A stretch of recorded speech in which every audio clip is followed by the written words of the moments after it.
Good morning and welcome to this morning's episode. Yesterday we started out with something that is critical and we couldn't go far, and I want to continue with that today. That's the matter of suitable helper.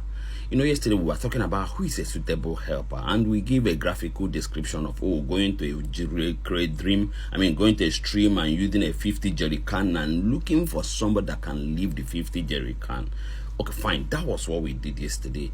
And in that Genesis chapter 2 verse 18, which I'm going to repeat this one, he said, God made a suitable helper for him. Let me say this. First and foremost, that God had made for Adam. Adam didn't make for himself, but Adam saw her and loved her. First, if God is going to help you make a suitable helper, there are decisions in your heart that you are going to take. Those decisions are clear. I've always called those decisions the 3N decision, and I want to use the first N. Let me mention the 3N: the non-negotiables, the non-essentials, and the negotiables. They go this way: non-negotiables, negotiables, and non-essentials. But I want to use the non-negotiable because that's where the matter of suitability comes in very deeply. The non-negotiables. My non-negotiable may be different from your non-negotiables. My non-essentials may be different from your non-essentials. But non-negotiables are very key. If you don't define them well, you marry wrongly. For me, if I am going to be looking out for who to marry, God helping me, the first thing is matter of faith. We're going to have the same faith. If I'm a Christian, she must be a Christian, not just casual Christian. If I want to go to heaven, she must want to go to heaven, or she may be someone that wants to go to heaven. This is where many young people miss it. Oh, you are a serious Christian brother, serious Christian sister, and then you see someone that has money but is casual about God, doesn't care about God, and that becomes a suitable helper for you, and you think you are marrying, you think you are making progress, you lose it already. You've lost it already. Some of us used to say, I will correct it with time. I've said it. Go and check one of my videos. I say, don't marry potential. You can't be marrying potential. Oh, he will change. Oh, she will do this. No. That's not marriage. Marriage is what you are able to see now at the point of marriage. That also brings me to another thing. That's the matter of young people that are preparing for wedding and not for marriage, because most times they don't discuss these things. They don't really look out for these things. These are not the things that matter to them. What matters is love. I just asked a young lady recently, what are it that you are looking for in marriage? She told me, somebody that will love me the way I am and will take me the way I am. I said, okay, those are things are fine, but fine, let me say this: someone that will take you the way you are may not have the same faith with you, may not have the same convictions with you, because this is a matter of conviction. If you are marrying someone that has different faith, it's going to affect how you raise your children, how you run your home, because what you believe is not what she believes. What you are looking up to is not what she's looking up to, and both of you are going to have problems, because the matter of faith is critical. It determines almost every other thing. So my faith and hers is going to be the same. If I'm a casual Christian that don't take God seriously, I should marry a casual person that doesn't take God seriously too. But if I'm someone that wants to go to heaven and is looking up to God to live honest, righteous, sincere life, I shouldn't be looking for marriage. I shouldn't be looking up to marrying someone who is not serious with God, who tomorrow will begin to import nonsense into the home, and then that's where your crisis will begin. Let me tell you something. This is the first matter of mistake where young people fail. It is a matter of faith. If your first choice, if your first decision about suitability is not faith, then something is wrong somewhere, because matter of faith is critical. What's the next thing in this and matter of vision and purpose? Are we going the same direction? Are we looking at the same thing? Am I having the same vision? That's also what makes me sometimes I feel terribly sad. There's a book I just put up together, 120 questions you need to ask yourself before you say I do. I've not really published it, but I think I'm done with that book. What does that book tell you? That book helps you through prying questions that helps your intending couples to be able to open up.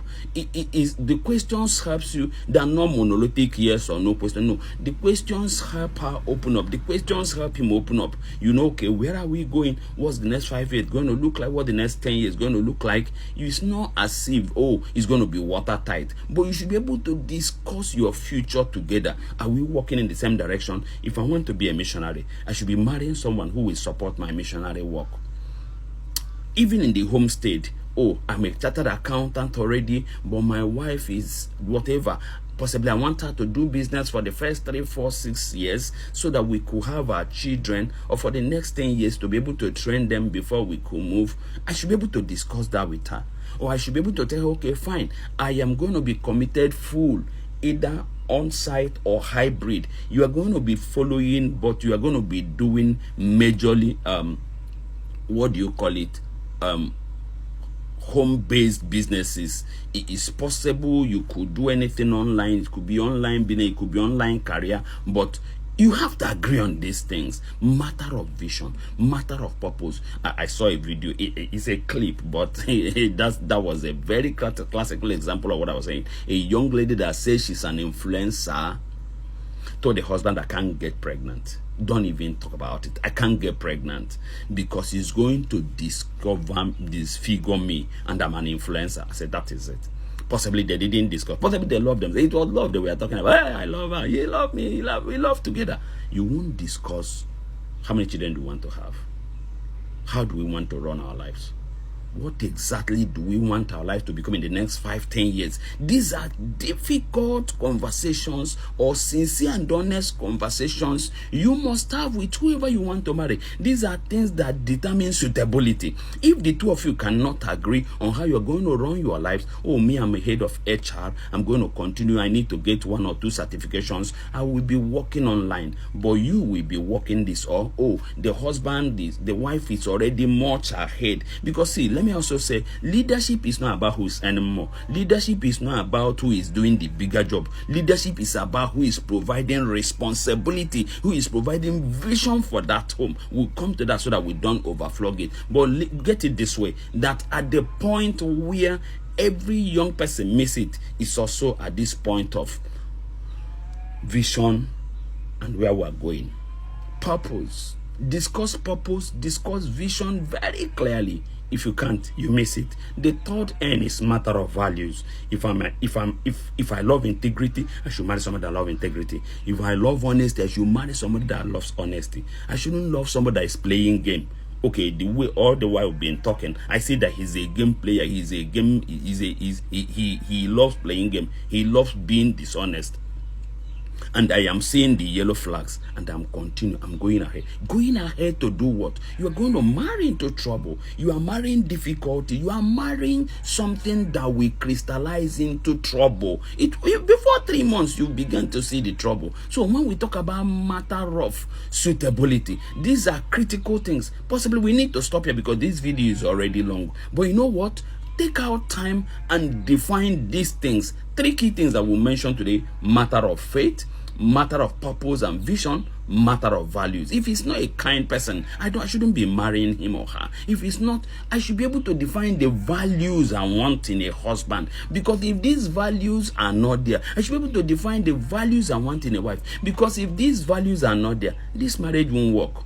In fact, from the first day she comes in, or both of you come in, you begin to quarrel, because there is values that drive life. It's these values that drive life, and if they're not there, we miss it. I think we're going to stop here for today. Tomorrow we'll also continue with the matter of suitability. God bless.